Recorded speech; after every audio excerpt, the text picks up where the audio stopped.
अस्सलाम वालेकुम everyone, I hope आप सब ठीक होंगे। वीडियो को स्टार्ट करने से पहले आप सबसे रिक्वेस्ट है कि वीडियो को लाइक करें, चैनल को सब्सक्राइब करें और बेल आइकन को दबा दें ताकि आने वाली तमाम वीडियोस आप तक पहुंचती रहे। हमारी आज की वीडियो का टॉपिक है the mill on the floor novel by George Eliot. हम अपनी आज की वीडियो में सबसे पहले राइटर की बायोग्राफी को डिस्कस करेंगे, दैन जॉनरा को देखेंगे, फिर पब्लिकेशन ऑफ नावल को देखेंगे कि ये कब पब्लिश हुआ, फिर मेजर और इम्पॉर्टेंट करैक्टर जो है नावल के वो देखेंगे कि प्रोटैगनिस्ट कौन है और बाकी जो करैक्टर्स हैं वो कौन है। इसके अलावा फिर समरी और एनालिसिस, फिर थीम्स देखेंगे और देन सिंबल्स और देन लास्ट पे सारी डिस्कशन को कंक्लूड कर देंगे। अगर राइटर की बायोग्राफी को देखा जाए तो जो जॉर्ज एलियट है वो 1819 में पैदा हुई और 1880 में उसकी डेथ हो गई। ठीक है, ये इसका पेन नेम है। और इसके अलावा ये जो है जॉर्ज एलियट, ये जो अपने वर्क्स में ज़्यादातर विक्टोरियन सोसाइटी के ऊपर क्रिटिक करती है और उसको पोर्ट्रे करते हैं। इसके अलावा साइकोलॉजी का रियलिज्म बहुत ज़्यादा अपने वर्क्स में यूज़ करती है। अगर नावल की क्या कहते हैं कैटेगरी या जॉनरा को देखा जाए तो ये एक विक्टोरियन नावल है, क्योंकि इसमें जो है जो राइटर है वो क्रिटिक करती है विक्टोरियन सोसाइटी के ऊपर। ठीक है, इसके अलावा इसमें जो दिखाया गया कि इस नावल में जो हमारी प्रोटैगनिस्ट है उसके थ्रू स्टोरी किस तरह डेवलप होती है। इसके अलावा ये डोमेस्टिक फिक्शन है कि एक डोमेस्टिक लेवल के ऊपर इसमें दिखाया गया कि करैक्टर्स में क्या चेंजिंग्स आती हैं और क्या उनके डोमेस्टिक प्रॉब्लम्स होते हैं।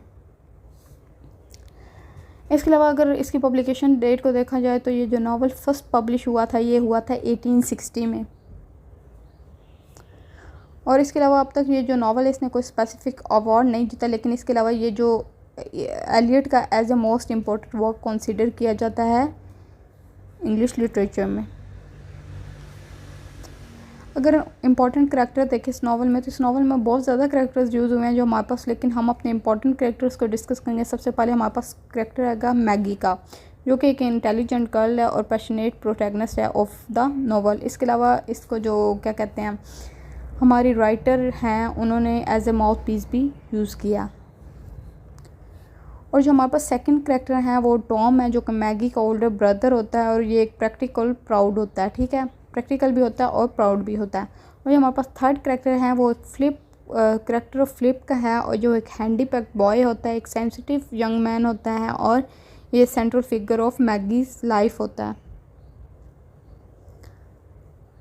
अगर इसकी समरी को देखा जाए तो ये जो नावल है इसमें जो मेन स्टोरी है coming of age story Maggie की शेयर की गई है कि किस तरह उसके रिलेशन है अपने ब्रदर के साथ, अपनी फैमिली के साथ। ठीक है, इसमें सबसे पहले दिखाया जाता है कि किस तरह जो मैगी की फैमिली है वो ज़्यादा प्रेफरेंस देती है टॉम की स्टडी को, इसलिए वो टॉम को क्या कहते हैं अच्छे इंस्टीट्यूशन में भेजते हैं और मैगी को घर में स्टडी करने के लिए कहते हैं और उसको एक आम से वहाँ जो लोकल इंस्टीट्यूशन है वहाँ भेजें। और उसके बाद दिखाते हैं कि मैगी जब अपने भाई से मिलने जाती है तो वो वहाँ फ्लिप से मिलती है, फिर फ्लिप के साथ उसका किस तरह रिलेशन बन जाता है। फिर ऐसे जब स्टोरी मूव होती है तो फिर दिखाते हैं कि किस तरह जो मैगी के बाबा हैं उनकी जो मतलब मेल है उसको वो किस तरह मतलब उसकी एंडिंग होगी और उसके एंड पे मतलब क्या मैगी के बाबा की फ़िज़िकल जो है हालात वो ख़राब हो गए, तो इसके बाद टॉम और मैगी को वापस आना पड़ा। इसके ऊपर फिर सारा दिखाया गया कि किस तरह उनके जब बिज़नेस ख़त्म हो गया तो किस तरह जो टॉम है वो फिर वर्क करने के लिए घर से बाहर निकला, क्योंकि वो घर का मेल था, एज ए मेल करैक्टर था थ्रू आउट। फिर लास्ट पे दिखाते हैं कि किस तरह जो मैगी और उसके ब्रदर के कनेक्शन है वो किस तरह डेवलप हुए और इसके अलावा फ्लिप की किस तरह मैगी की लाइफ का सेंट्रल फिगर बना। ठीक है, इस नावल में राइटर में बहुत सारी थीम्स को पोर्ट्रे किया गया, जिसमें इंडिविजुअल लेवल के ऊपर करैक्टर्स का क्या रोल है, सोसाइटी उनसे क्या एक्सपेक्ट करती है, स्ट्रगल बिटवीन पर्सनल डिज़ायर और ड्यूटी। ठीक है, और इसके अलावा जो नावल है उसने दिखाया है कि किस तरह कम्प्लेक्सिटी ऑफ फैमिली डायनामिक्स होती है, एजुकेशन का क्या कॉन्सेप्ट है, जेंडर बाइनरीज दिखाई गई हैं विक्टोरियन इरा में।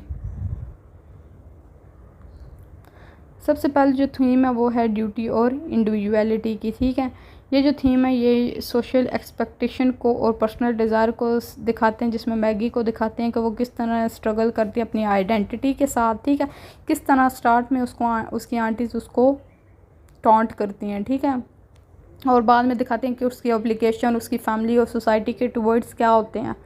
और जो सेकंड थीम है वो है एजुकेशन और इंटेलेक्चुअल ग्रोथ की। इसमें जो दिखाते हैं कि परसूट ऑफ नॉलेज और role of education shaping one's identity किस तरह रोल प्ले कर रही है। और इसमें दिखाते हैं कि नॉवल में किस तरह ये चीज़ें जो हैं लिमिटेशन और बेनिफिट ऑफ फॉर्मल एजुकेशन को दिखाया गया मैगी और उसके टॉम के करैक्टर के थ्रू, जिसमें दिखाते हैं कि जो मैगी एज ए गर्ल और फीमेल करैक्टर है तो उसको इजाज़त नहीं मिलती घर से बाहर जाके पढ़ने की, जबकि टॉम को अच्छे इंस्टीट्यूशन में उसके बाबा जो हैं डाल देते हैं।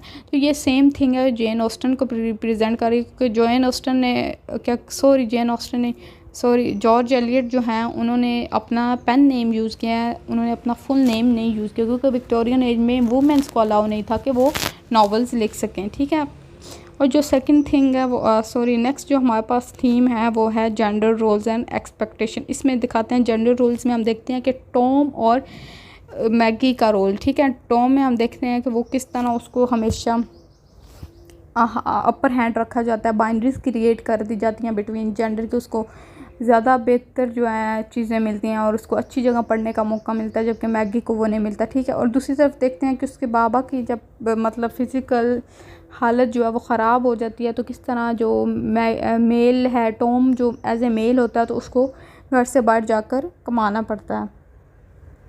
इसके अलावा नावल में बहुत ज़्यादा सिंबल्स हैं, जिसमें सबसे पहले जो सिंबल है वो रिवर ऑफ फ्लोस है, ठीक है, जो फ्लो ऑफ लाइफ को रिप्रेजेंट कर रहा है। इसके अलावा पावर के फोर्सेस को रिप्रेजेंट कर रहा है कि वो किस तरह जो इंडिविजुअल्स हैं उनकी लाइफ को शेप करते हैं और इनके रिलेशनशिप्स को, ठीक है। ये बहुत तरीके से डिस्ट्रक्टिव तरीके से भी रिप्रेजेंट कर रहा है और कंस्ट्रक्टिव तरीके से भी। और जो हमारे पास नेक्स्ट थीम है वो मिल है, वो जो इकोनॉमिक और सोशल चेंजेस को दिखाती हैं ड्यूरिंग इंडस्ट्रियल एज, ठीक है। और इसके अलावा इसमें दिखाते हैं कि किस तरह हार्डशिप्स को फेस करती है वर्किंग क्लास।